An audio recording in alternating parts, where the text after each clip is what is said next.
India Bonds presents CNBC TV 18, India's Fixed Income Summit. We start on a lighter note, and I must share that this is a, should I say, constant the scenario I face. There are pluses and minuses. I'm always presumed to be a man. In absence my physical presence, it's a big plus. Considering that for long this world has been a man's world, so I have advantages of both sides. So I don't mind at all when people call me Mr. Maninder. After the very impassioned speeches by Lata and Aditi, and also the strong projection for future by now Vishal. Okay, thanks. So I think it's my job as regulator to bring a little bit of sobriety. I will try and keep it a little interesting by narrating a couple of stories along the way.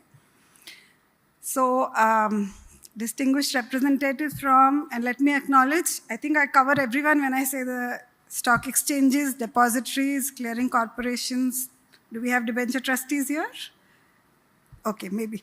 Rating agencies, corporate issuers, online bond platforms, wealth managers, institutional investors, and most important, our friends from the media. So a very good afternoon, and it gives me great pleasure and privilege to address all of you at this India Fixed Income Summit. I want to thank Lata for going back all the way to the time when we had an active bond market. And then something happened which took away all the trust in the people who were part of this market. And I want to, when I conclude my speech, come back to this point. But just keep in mind how important trust is. And if trust goes, how long-lasting the damage is. So we have had to start absolutely from a blank slate. We have had to start afresh in bond markets because of what happened in the early 90s. So now, this summit is signaling that our bond market no longer remains a niche conversation and that we are now central to the country's financial infrastructure, investor protection, and growth strategies. Now our agenda is to architect a bond market that is deep, liquid, transparent, inclusive, and globally credible, and worthy of a Viksit Bharat to 2047. To become a developed economy by 2047, in addition to bank credit and equity, we definitely need long-term capital for infrastructure, for manufacturing, for energy transition, for urban development, housing, logistics, data centers, and innovation. While equity finances aspiration and risk-taking, banks finance enterprise, bond markets will finance scale, and Bharat now needs scale. Numbers tell different stories, and you have heard the numbers before. So in SEBI, we always look at our page on corporate bond markets and see how the graph is growing. And the numbers we watch are the outstanding numbers, outstanding corporate bonds. So we see a 7.5 trillion in 2014-15 to 59 trillion in 25-26. And we see a positive story, although it is small as a percentage of the GDP. We feel very encouraged to see fresh issuances of 9 to 10 lakh crores every year happening now. And again, the story which numbers tell. So I looked at corporates and NBFCs as being private issuers, 61% of the market. HFCs around 6%, PSUs 20%, and banks 13%. So the market architecture has transformed over the years.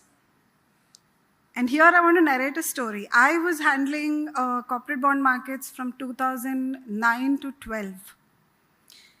And the one thing I noticed at that time was the fact that it's largely privately placed, very non-transparent, and OTC. And the only trading which happened was on public issues which are listed on exchanges. So this question remained with us, and what do we do about the OTC market? And we had a visit to New York for some reason, and I took the chance to, we got in touch with some of the bond trading platforms in US. I visited 2 of them, I and my colleague. We had extensive discussions with what is it that makes the US bond market so successful. This was somewhere around 2010. From that came the idea of, and the one thing I extracted out of those meetings was that don't try to equate or bring bond markets to exchange-traded markets on an anonymous platform on a DVP3 basis. All that they are doing is translate OTC to an electronic platform. So that was the generation of SEBI trying to push both EBP as well as the RFQ platform. And slowly over the years, we conceptualized and came up with the framework for the RFQ platform. It's taken more than 10 years. I have come back into the same role at a different level after 2012 to 25, 13 years. And I find RFQ platform is there, but still contributing only 30% to the total volumes. So here's a challenge for all the people in this market. Why is RFQ still only 30%? And here's a task we have set for ourselves, and let's see how far we succeed as regulators. Why RFQ platform should become more than just a reporting platform. It should become more efficient, and we invite any suggestions, any inputs from anyone who feels they can add to how it works, on what are the improvements we need to make. Why is it that still people are preferring OTC? And how is it that we increase price discovery using the RFQ platform? If the market has better suggestions, SEBI is very open to looking at it. But it's taken more than 10 years to reach to a place where we are just 30% on the RFQ. And let me tell you another story about the OBPPs. So our legal structure, there is a constraint. We cannot legally allow an online trading platform to exist unless it is registered as an exchange. OBPPs are online bond platforms, but the legal architecture has remained within the boundaries of the SCRA. So OBPPs are aggregating orders, and the trade continues to be executed on the RFQ platform. So this RFQ platform has come in and enabled OBPPs to exist because our legal structure still does not recognize electronic trade matching platforms. You have to register as an exchange for that. There is also an issue we see about, so we have been trying to understand the function which OBPPs do, and as regulators, a matter of concern which I have flagged otherwise also. The price formation is happening on RFQ, primarily on NDS-OM from GSEX, and you derive your prices from there on RFQ platform. And the OBPPs are literally offering just one price. You are not letting the investor discover the price. It's a working, if my understanding is incorrect, I'm happy to be corrected. But this is something which needs more work. So we need to work more on more efficient and transparent price formation on in the bond markets, whether RFQ or any other platform which technology brings us going forward.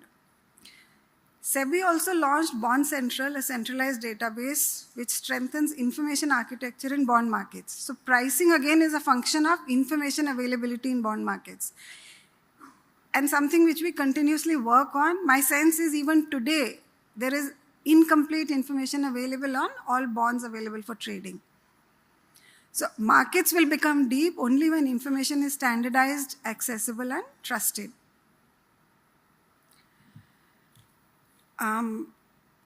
Now, liquidity brings confidence to enter and exit the markets without undue price impact.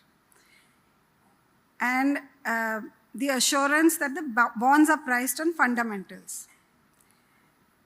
Secondary markets give the comfort that people can exit in times of stress at a reasonable price. In this context, the budget announcement of 26-27 was very timely for having a market-making framework, along with announcement for derivatives on credit derivatives as well as total return swaps. So the budget tried to give an integrated reform agenda for corporate bond markets, covering aspects of both risk management as well as deepening of markets. SEBI has initiated work on the market-making framework. As we see it, the key building blocks for market-making framework are large, well-capitalized players with a strong balance sheet, because our understanding is that you cannot perform a market-making function without having a strong balance sheet. Now, these could be brokers, these could be banks and PDs, these could potentially also be merchant bankers. So we are looking at a framework where we can enable well-capitalized entities to play the role of corporate bond market makers. They would need to be able to hold significant inventory, hence the need for large balance sheet. They would need access to funding, and hence a review of the bank lending framework for corporate bond market players, as well as making the repo market more active and accessible. So these are the fundamental building blocks for a market-making framework. A lot of work needs to happen in all of these areas. A market maker would not succeed without adequate incentives for the capital risk, for the funding risk, and for the mark-to-market risk that they take. So we need to be able to figure out what sort of a viable commercial model can be put in place for market making. Again, SEBI is working on it, and if good suggestions come out of the discussions today, we are happy to take note of all these suggestions. Market making also normally requires some obligations on quote sizes, spreads, and quote presence during trading hours. Again, these are things we are looking at, and we are happy to take any suggestions which emerge out of this summit. Online bond platforms have expanded access and made bonds accessible to retail investors. The numbers have already been shared, so I don't want to repeat the numbers, but yes, we are looking at how we can add a distribution framework for online bond platforms. It's a regulatory challenge for us on how a product which is a secondary market product and which should normally be, when compared to equity, sold in a certain way, how to bring it into a distribution framework. It's not an easy solution, we are working on it, but that's one of the agendas which hopefully would see some light within this year. We also hope that credit derivatives would become active soon. So one of the issues which impacts bond market development is that it's regulated jointly by RBI and SEBI, and it needs a lot of coordination by SEBI along with RBI, and also recognition of the fact that the goals of the two regulators may be different at different points of time. And so within all these limitations and constraints, we still have work to do on bond derivatives, and total return swaps is also mostly an OTC product. Again, we are happy to work with market participants on how it would help as far as the exchange traded markets are concerned. A deeper market also requires a wider issuer base. So we need more mid-sized corporates, we need more green finance issuers, We already have REITs, InvITs, but we need more REITs and InvITs coming in as bond issuers. We are also encouraging of securitization vehicles to expand the issuer base for corporate bonds. SEBI launched a Pan-India Bond Issuer Outreach Program on February 4, 2026 with the tagline, Bonds Ek Sashakt Bandhan. OBPPs have a strong role to play over here. The tagline brings out how bonds become a bridge between India's savers and India's long-term financing needs. And with the aim of carrying out multiple such programs, SEBI has planned to carry out many such programs during this year. One program was organized yesterday itself in SEBI Bhavan. Moving forward, technology has transformed securities markets hugely over the last at least 2 decades and is now an integral part of financial markets. Tokenization of securities is the next frontier, and bonds have been successfully issued in tokenized form in several jurisdictions. SEBI is planning a pilot program for issuing tokenized bonds. As there is a sense that tokenization offers several advantages which could potentially address the challenges faced in bond market trading, such as it will offer instant settlement, it will offer enhanced transparency, smart contracts, potentially increased liquidity by way of enabling anonymization, which today is not possible on the RFQ platform. So to sum up, there are a lot of exciting moves happening in bond markets, some of which will strengthen and deepen existing measures and some which are completely new, but will offer new solutions to old problems. So we look forward to more primary issuances through EBP. Here I want to say that we recognize that bond market is 99% privately placed.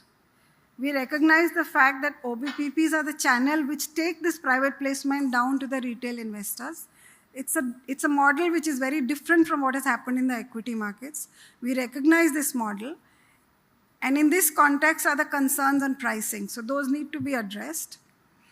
We look forward to more trading volumes in secondary market transparency through the RFQ platform. We look forward to more liquidity through market makers, better funding through a more more active repo market, risk management through derivatives, retail access through OBPPs, issuer expansion through outreach programs, and investor confidence through disclosure, surveillance, and enforcement. Here I want to go back to the idea of trust.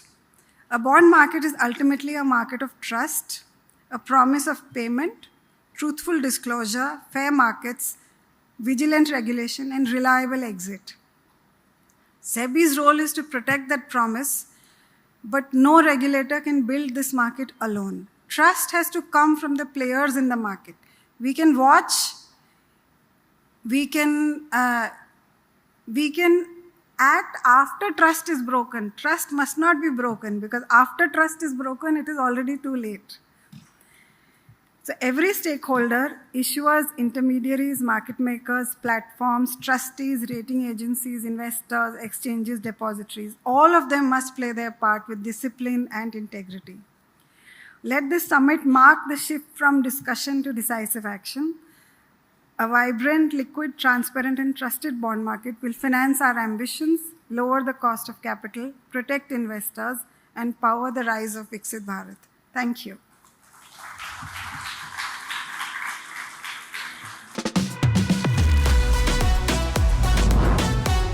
India Bonds presents CNBC TV 18, India's Fixed Income Summit.